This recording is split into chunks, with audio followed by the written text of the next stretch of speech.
अस्सलामुअलैकुम friends, welcome to my channel. Friends, आज हम लोरनोक्सिकेम या फार्मूला है इस मेडिसिन के ऊपर बात करेंगे। इसमें दो मेडिसिन के हवाले से आज हम बात करेंगे, दो कंपनियों के मेडिसिन के हवाले से। लेकिन फार्मूला की अगर बात करें, जेनेरिक नेम की बात करें तो वो दोनों की सेम है, लोरनोक्सिकेम।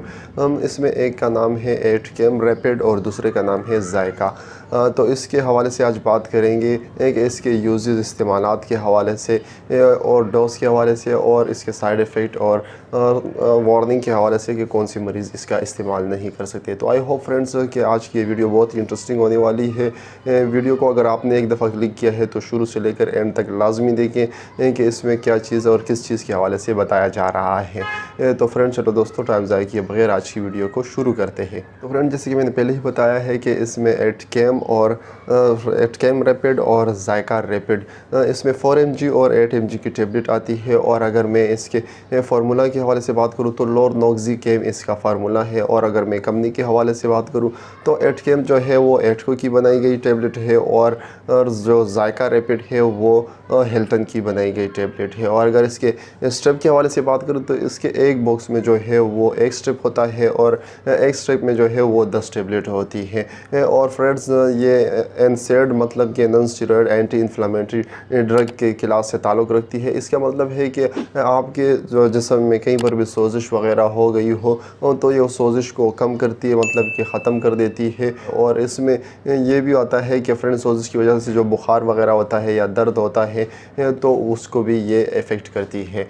तो ये तो हुई इसकी कुछ कॉमन इन्फॉर्मेशन। तो फ्रेंड्स, अब मैं बात करूँगा इसके यूज़ के हवाले से। तो इसके यूज़ में सबसे पहले फ्रेंड्स आता है कि एनकाइलोजिंग स्पॉन्डिलाइटिस। इसका मतलब है कि आपके कमर में जो है, मोहरे में जो है वो दर्द शुरू हो जाता है, जिसकी वजह से अगर आप मूवमेंट करें, आगे पीछे मूवमेंट करें या किसी चीज़ के लिए नीचे हो तो उसमें आपको काफ़ी ज़्यादा पेन होता है। और अमूमन जो है वो हिप के बराबर में जो है वो नीचे के साइड में है, इसमें दर्द होता है, ये काफ़ी ज़्यादा पेन होता है। इसमें इसका इस्तेमाल कराया जाता है। और फ्रेंड्स, इसको जो है ऑस्टियोआर्थराइटिस और रिमोटॉयड आर्थराइटिस। ऑस्टियोआर्थराइटिस में फ्रेंड्स ये होता है कि आपकी जो उंगलियां है वो थोड़ी सी टेढ़ी होती है, जिसमें काफ़ी पेन होता है। और रिमोटॉयड आर्थराइटिस भी तकरीबन सेम ही बीमारी है, लेकिन इसमें जो है वो आपकी उंगली और जॉइंट्स के अंदर जो फ्लूइड सा होता है वो काफ़ी यूँ समझ लें कि ख़त्म हो जाता है, कम हो जाता है, जिसकी वजह से अगर आप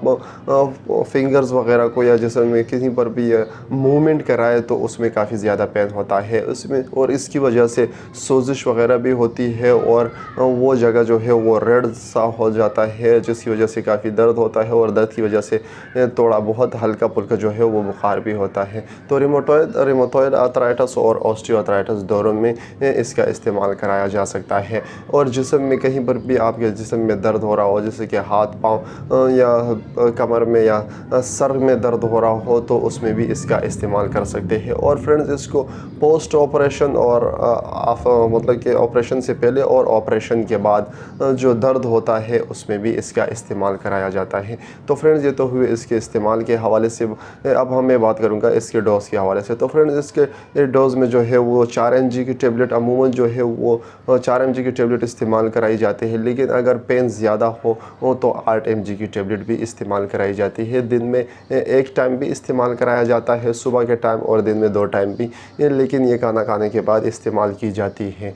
तो ये तो हुए इसके डोज के हवाले से। अब मैं बात करूँगा इसके साइड इफ़ेक्ट के हवाले से। तो फ्रेंड्स, इसके साइड इफ़ेक्ट में सबसे पहले आता है कि मतली आपको आने लगती है या उल्टी आपको आने लगती है, या इसकी वजह से आपको बदहज़मी सी होती है, या आपके स्किन पर जो है वो रेशेस वगैरह आ सकते हैं, या इसकी वजह से आपको जो है वो एलर्जी भी हो सकती है। तो फ्रेंड्स, ये तो हुई इसको कुछ कॉमन साइड इफ़ेक्ट। अब मैं बात करूँगा इसके वार्निंग के हवाले से कि कौन से मरीज़ जो है वो इसका इस्तेमाल नहीं कर सकते। तो फ्रेंड्स, प्रेगनेंसी में इसका इस्तेमाल अमूमन जो है वो नहीं कराया जाता। और किडनी और मतलब कि गुर्दे और लिवर जो है, जिगर के मरीज़ों को भी इसका इस्तेमाल नहीं कराया जाता। और ये बच्चों के इस्तेमाल के लिए भी नहीं है, क्योंकि ये टैबलेट फॉर्म है, तो ये बच्चों को भी इस्तेमाल नहीं कराई जाती। तो आई होप फ्रेंड्स आपको आज की ये वीडियो पसंद आई होगी। अगर पसंद आई है तो वीडियो को लाइक करें। और अगर आप मेरे चैनल पर नए हैं और इसी तरह मेडिसिन के हवाले से या मेडिकल फील्ड के हवाले से इंफॉर्मेटिव वीडियोज़ देखना चाहते हैं तो नीचे दिए गए सब्सक्राइब के बटन पर क्लिक करें और प्रेस करें बेल आइकॉन को, ताकि मेरे हर आने वाली वीडियो की नोटिफिकेशन नोटिफिकेशन बर वक्त आपको मिलती रहे। तो मिलते हैं एक नई वीडियो में, तब तक के लिए अपने और अपने प्यारों का ख्याल रखें। अल्लाह हाफ़िज़।